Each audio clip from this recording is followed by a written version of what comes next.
to showers of blessing. దేవుని కృపలో భద్రపరచబడి నూతన దినములో ప్రవేశించాం. ఈనాటి దేవుని వాగ్దానం. నీవు భయపడనక్కరలేదు, బాధించువారు నీకు దూరముగా నుండెదరు.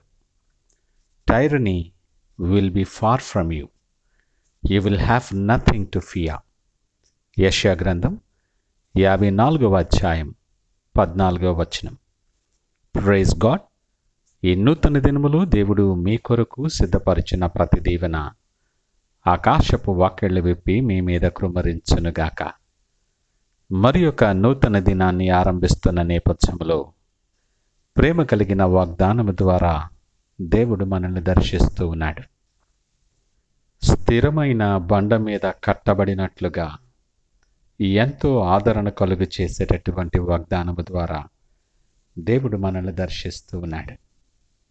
మన అనుభవాల్లో, మన ప్రయాణాల్లో ప్రతిదినము కూడా ఎంత వద్దనుకున్నా, ఎంత కాదనుకున్నా సరే, ఏదో ఒక రూపంలో తరచుగా మనల్ని పలకరించుతూ ఉంటుంది భయం. నీ ఉద్యోగములోనూ, నీ భవిష్యత్తు గురించో, నీ కుటుంబం గురించో, మరేదో విషయాల్లో ఏదో ఒక విషయంలో భయం నిన్ను వెంటాడుతూనే ఉంటుంది. వాస్తవానికి మనం భయపడినంత కొలది అపవాదికి మేలు. ఏదో ఒక కారణాన్ని చూపించి ఇంకా మరింతగా నిన్ను కృంగదీసే ప్రయత్నం చేస్తాడు అపవాది. నీ శ్రమను బట్టి ఏదో జరిగిందనో, ఏదో జరగబోతుందనో, నీ శ్రమను, అనేక పరిస్థితులను భూతద్దంలో చూపించి నిన్ను కలవరపరుస్తాడు అపవాది. నిన్ను ప్రేమించే దేవుడు నిత్యము నీతో పాటు ఉన్నాడు. నీ బాధలను చూసేటటువంటి దేవుడు ఆయన. నీ భయాలు సమస్తమును ఎరిగినటువంటి వాడు. నిన్ను ఎరిగిన దేవుడు ఈ ఉదయకాలము నీతో మాట్లాడుతూ ఉన్నాడు. ఆయన నడిపించే దేవుడుగా ఉన్నాడు. నువ్వు భయపడద్దు, నువ్వు భయపడక్కరలేదు. నీ భయములన్నీ కూడా నేను తీసివేస్తున్నాను. నీకు భయము కలిగించే ప్రతి పరిస్థితిని, అది ఏ ఆటంకమైనా నేను తీసివేస్తున్నాను అంటున్నాడు. నీ దుఃఖ దినములు సమాప్తమయ్యాయి. ఇక నీవు కన్నీళ్లు విడువవని నీకు వాగ్దానము చేస్తూ ఉన్నాడు. అంత మాత్రమే కాదు సుమా, నిన్ను బాధించువారు నీకు దూరముగా ఉందురు. దూరంగా ఉంచుతాడైనా.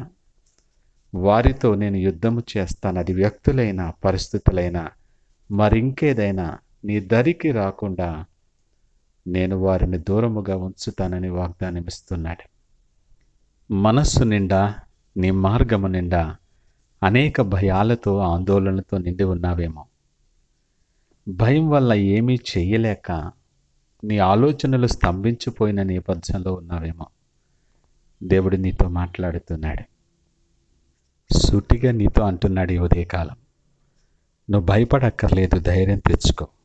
చాలాసార్లు నీ మనసు భయం మీద దృష్టించటం వలన ఆయన మాట మన చెవికి చేరటం లేదేమో, మనం వినిపించుకోవటం లేదు. దావీదు అనుభవాలను జ్ఞాపకం చేసుకో. దావీదు అంటున్నాడు, యెహోవా యొద్ద నేను విచారణ చేయగా ఆయన నాకు ఉత్తరమిచ్చెను. నాకు కలిగిన భయములన్నిటి నుండి ఆయన నన్ను తప్పించెను. నీ విశ్వాసాన్ని బలపరిచి ఆదరణ కలిగించేటటువంటి గొప్ప మాట ఇది. నీ విశ్వాసం ఉంచి ఆయనను నమ్ముకో. ప్రతి విషయములో, ప్రతి ఆలోచనలో, నీ ప్రవర్తన అంతటిలో ఆయన అధికారానికి ఒప్పుకో. ఆయన ఉండగా, నీతో పాటు సర్వశక్తిమంతుడుండగా నీకు విరోధి ఎవడు? కలత చెందొద్దు, నువ్వు భయపడకు. నీ భయపెట్టే సమస్తాన్ని కూడా దేవుడు నీ నుండి దూరపరుస్తూ ఉన్నాడు. ఆయన ఆ పనిలోనే ఉన్నాడు. నువ్వు ధైర్యం తెచ్చుకొని ఆయన మీద ఆనుకొని నడవటం నేర్చుకో. నీకోసం గొప్ప కార్యాలు చేయబోతున్నాడు ఆయన. నీవు సిద్ధముగా ఉండాలి. భయపడకు. సమస్తమును సమకూడి మేలుకరముగా చేసే దేవుడు నీతో పాటు ఉన్నాడు. సంతోషించి నువ్వు గంతులు వేయి, కృతజ్ఞత కలిగి స్తుతి చెల్లించు. ఇలాంటి గొప్ప దీవెనలు నీవు పొందుకున్న కొరకే ఈ నూతన దినము నీకు ఇచ్చాడు.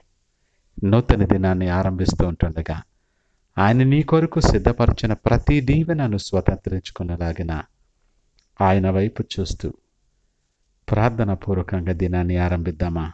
ప్రార్థించుకుందాం. మహోన్నతుడు, నమ్మకమైన మా యేసయ్యా, స్తోత్రాలు. ఈ ఉదయకాలం మాతో సూటిగా మీరు మాట్లాడారు, మీకు వందనాలు. ఎన్నో విధములైన భయముల చేత ఆవరించబడి పట్టబడి మేము కుములుతూ ఉన్న నేపథ్యంలో ఎంతో ఆదరణకరమైన వాగ్దానం, ధైర్యపరిచే వాగ్దానం ద్వారా మమ్మల్ని దర్శించారు. మమ్మల్ని బాధించే ప్రతి పరిస్థితి, మమ్మల్ని భయపెట్టే ఎలాంటి పరిస్థితి అయినా మాకు దూరంగా ఉంచుతానన్నావు. నీకు వందనాలు, స్తోత్రాలు. మా చేయి పట్టుకొని వెలుగుకరమైన మార్గాలలో, దీవెనకరమైన మార్గాల్లో నడిపించి మీరే మహిమ, ఘనత, ప్రభావాలు పొందమని యేసు పరిశుద్ధ నామమున అడిగి వేడుకొనిచున్నాము తండ్రి. ఆమేన్. God bless you.